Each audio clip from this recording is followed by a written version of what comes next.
Well, I'm Sue Castile. I'm an environmental health scientist with ATSDR. ATSDR stands for the Agency for Toxic Substances and Disease Registry. Well, people should be concerned about elemental mercury because most people just don't realize how dangerous it can be and what serious health effects it can have. Elemental mercury is toxic primarily through inhalation exposure. It is very important to recognize that you can't see it, you can't smell it, and there's no way to know that it's there except that we know that it volatilizes into air.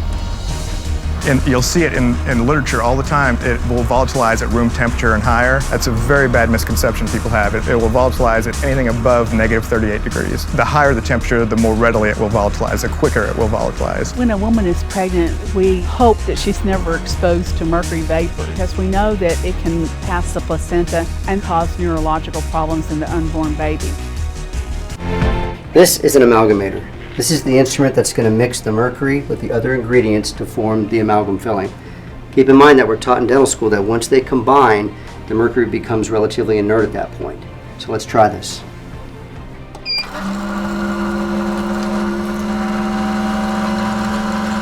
And if we see residences or buildings that have 10 micrograms per cubic meter or more of mercury, then we consider that it poses a health risk, and we recommend that people don't stay in the building or the residence.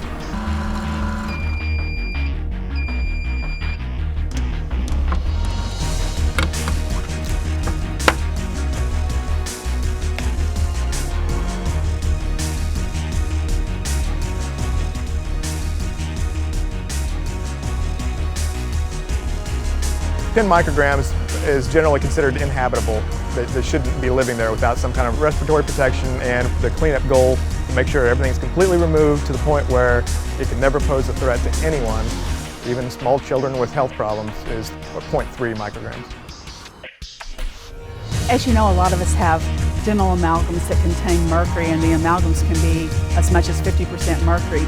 And research indicates that anywhere from 4 to 19 micrograms of mercury per day can leach out of your amalgams into your body.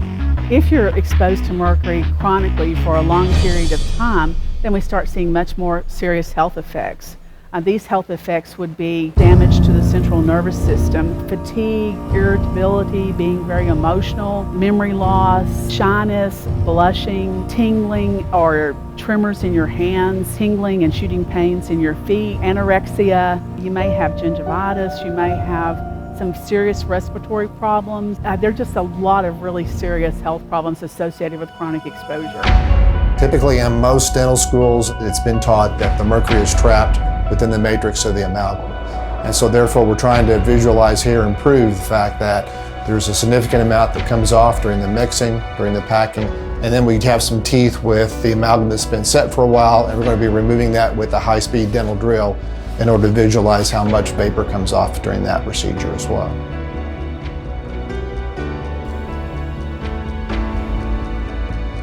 And what this research that we're doing here visually shows is that when you drill on an amalgam filling, that it dramatically exposes the patient and the dentist and the dental technician to huge amounts of mercury vapor that enters the body. It's even worse than what they imagined. 2,483 micrograms per cubic meter, and I've never seen levels of mercury this high. That's pretty much unheard of in any type of work environment.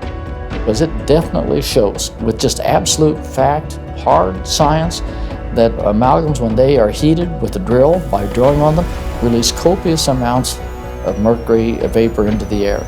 Clearly, if you're not measuring it, you're not monitoring it, and you're not educating these employees, then the OSHA regulations are not being upheld.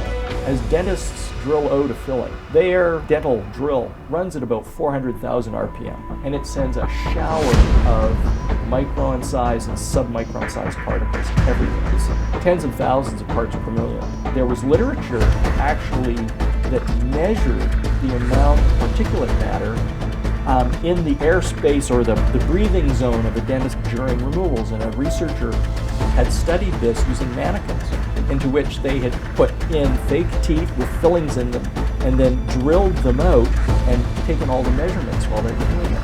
And the dose of particulate matter experienced by dentists, if they don't take precautions, is huge.